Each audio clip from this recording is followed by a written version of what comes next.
que el gobierno anunció el cierre del INADI. Al respecto estamos en comunicación con Ornella Infante, ex directora del INADI y dirigente nacional del movimiento Evita y de la Federación Argentina LGBT. ¿Cómo estás, Ornella? Buenas noches. Buenas noches, Yamila, qué gusto hablar contigo y un saludo a toda la audiencia. Ornella, una de las primeras preguntas que quisiera hacerte es sobre una de las afirmaciones que hizo el vocero presidencial Manuel Adorni esta mañana sobre las funciones del instituto en sí, que aseguró que no sirve para nada. Preguntarte qué funciones cumple el INADI. Bueno, primero decirte que las declaraciones del vocero Adorni o Adorno, que ya no entiendo bien cómo es claramente de un desconocimiento absoluto de lo que es la gestión estatal y de lo importante que es un organismo como el INADI. El INADI primero fue creado en los 90 después de dos atentados tremendos que sufre nuestro país.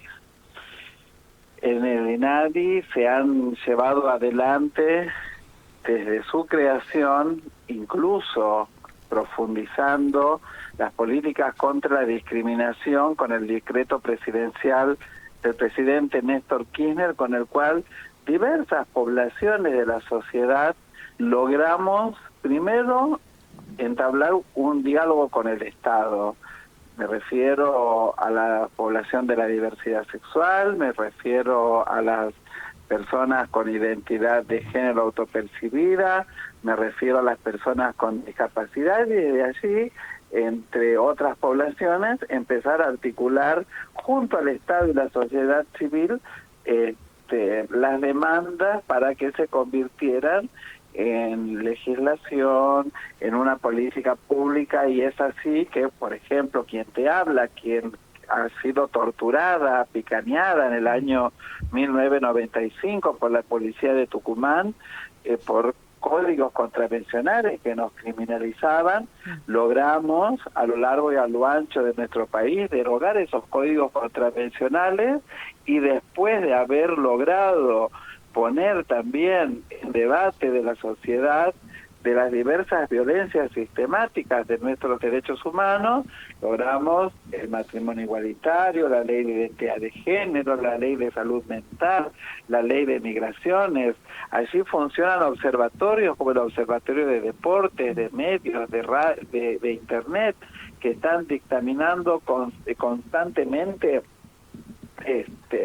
todo lo que tiene que ver con el tema de discriminación, la asistencia a la víctima, la dirección de asistencia jurídica, que durante la gestión de Victoria Donda también el INADI patrocinaba, lo que antes no sucedía.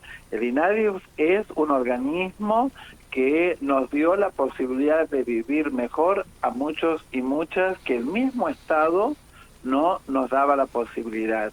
Y muchas de nosotras que somos militantes sociales y que por la militancia circunstancialmente ocupamos lugares en el Estado, en mi caso como directora, allí pudimos hacer tremendas transformaciones que quizás para aquellos y aquellas que tienen naturalizada la discriminación, porque se nos discrimina a todos y a todas, no se dan cuenta, pero para la población que la atraviesa todos los días, cambia la vida. Ornella, y también en este contexto importante recalcar las diferentes voces en la política que se manifestaron a favor de esta medida. Por ejemplo, María Eugenia Vidal, que expresa que el INADI no funciona, la misma vicepresidenta Villarruel, que celebra esta medida y recalca que desde diputados, desde aquella época ya lo venían anticipando. ¿Qué opinión te merece y qué medidas van a tomar sobre esto?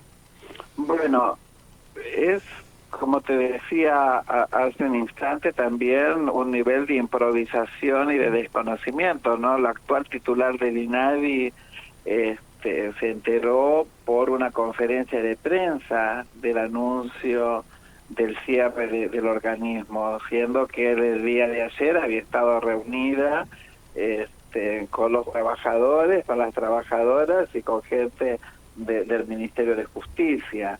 O sea, es lamentable. Y lo que diga Vidal, lo que diga la vicepresidenta, la verdad que no nos va a sorprender, porque claramente son personas con cero sensibilidad. Bueno, la vicepresidenta es una de las negacionistas, que eso también no hay que perder el eje, y por supuesto que ellas se van a alegrar si son personas que no respetan los derechos humanos, y el INADI es un organismo de derechos humanos, por eso es tan importante para la sociedad en su conjunto, porque no nos discriminan únicamente a las personas de la diversidad sexual.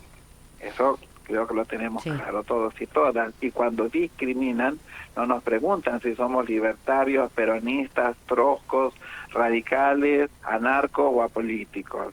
Se nos discrimina, por eso es muy importante la función, el rol que tiene el Instituto Nacional contra la Discriminación, la Xenofobia y el Racismo en nuestro país y en el mundo, porque también hay que reconocer que tanto México como Argentina son los dos únicos países de América Latina y el Caribe con un organismo de estas características y que sirve de ejemplo siempre. Sí, en este sentido, forma parte de las medidas que ya viene tomando el gobierno y lo que sostenía el mismo Adorni esta mañana con respecto a cuestionar la idoneidad del personal y también afirmar que son cajas políticas de empleo militante. O sea, tomar estas medidas drásticas, definitivas, sin tener en cuenta, como bien explicabas, las repercusiones que esto va a tener en el servicio en sí del instituto. Mira, cuando llegamos con Victoria Donda, quien es la titular del organismo, cuando yo era directora, no despedimos a nadie. Estaban los trabajadores de la gestión de Cambiemos, y todos los que estaban en distintos lugares claves tenían su profesionalismo y cumplían con el trabajo, porque no porque sean de un gobierno, de un partido que no es el mío, voy a decir que no trabajaban, no, iban a trabajar, no eran de mi color partidario. Y también hay que decir que el organismo, el INADI, tiene menos de 400 trabajadores, o sea que es una excusa la reducción del gasto, porque 400 personas a lo largo y a lo ancho del país para trabajar las políticas contra la discriminación para 40 millones, más de 40 millones de argentinos y argentinas y quienes habitan nuestro país, la verdad que es bastante poco. Ornella, te agradecemos por esta comunicación y desde ya comprometemos el aire de Splendid para continuar difundiendo toda la información y bueno, y todas las medidas que seguramente van a continuar tomando sobre esto. La agradecida soy yo, y también agregar, si me permitís, sí, claro, decirle al presidente que el INADI, si se cerraría, tendría que pasar por el Congreso un pliego, porque el INADI fue creado por un proyecto de ley discutido en el Parlamento. Así que le daremos lucha, acompañaremos a los trabajadores y a las trabajadoras del INADI y por supuesto de cualquier otro organismo que a estos seres del mal que nos están gobernando entiendan que no es por allí. Muchísimas gracias, Ornella, por esta comunicación. Gracias a ustedes y un saludo a toda la audiencia. Ornella Infante, exdirectora del INADI, dirigente nacional del Movimiento Evita y de la Federación Argentina LGBT.